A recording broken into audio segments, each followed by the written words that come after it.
Okay mga paps, magbibigay lang ako ng simple tips lalo sa mga newbie, no?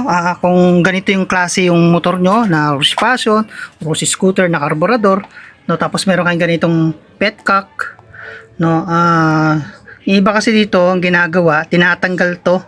Minsan pinagbibintangan pa dahil pag nagkakaroon ng problema. So mga paps, yung itong parts na to, yung tinatawag na petcock, no? Or fuel bulb. Ano yan, napaka-importante nito. Kasi ang purpose kasi nitong fuel, ang purpose kasi ng petcock ay automatic off, no? Magsusupply lang siya ng gas kapag nag-start na yung motor mo. Pero kapag ganito, naka-stop, sinasara niya automatic yung fuel line, no? Kaya ako sa inyo mga paps, kung nasiraan kayo ng fuel ng petcock or fuel bulb, mas maganda palitan niyo na lang uli. Napaka-importante nito kasi ang kaaganda kasi na merong petcock, naiiwasan natin yung overflow, no? Kasi kumpara sa maglalagay tayo ng direkta ng hose papunta na doon sa carburetor, doon sa baba, ayun nga, nagkakaproblema tayo dyan minsan at di may iwasan na nagkakaroon ng overflow. Katulad ito sa D-type ko, ilang beses ko na na-encounter, no? Nung time na tinanggal ko to, yung petcock ko. Kasi tinry ko lang naman na kung ano yung magiging cause kapag wala siyang petcock. Okay? Ako sa inyo, for safety na rin ng motor nyo para maiwasan ng overflow, no? Siyempre, lalo na kung matagal yung nakaparking at nakatenga sa bahay sa parkingan nyo, pwede mag-overflow yung fuel papuntang karburador. Katulad sa nangyari sa akin. Kasi yung nangyari sa akin, nakapark lang dito, tapos naobserbahan ko, nauubos yung gas ng tangke ko. Kaya ang ginawa ko, minsan kasi ganito kasi yung kinabit ko.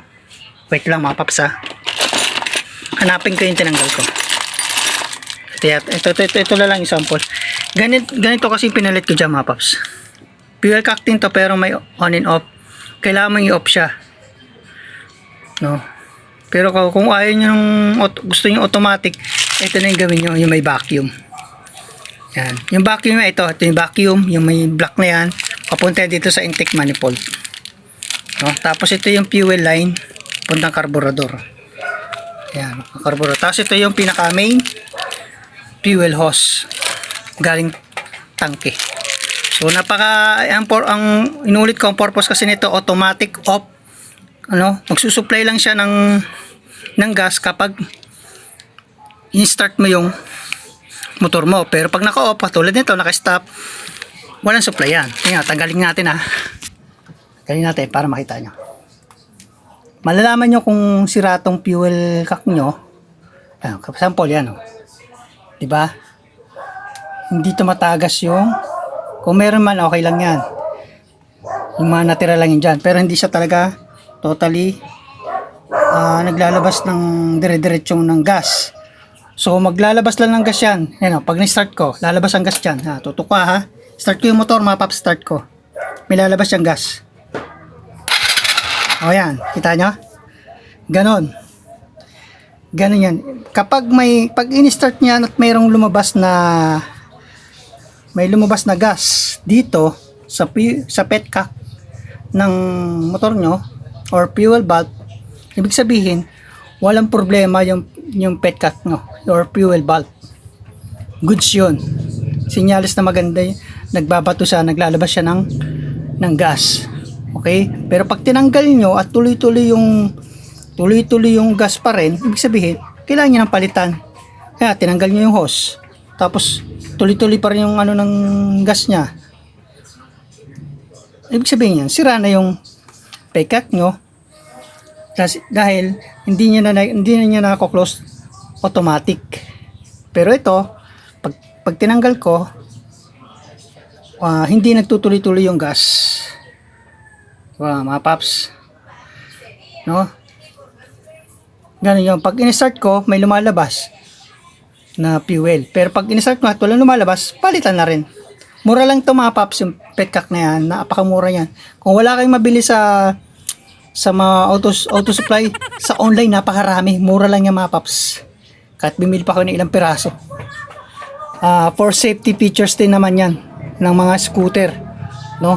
Para maiwasan yung overflow. Pag nag-overflow yung motor nyo, yung carburetor, pwedeng mag-cause ng sunog.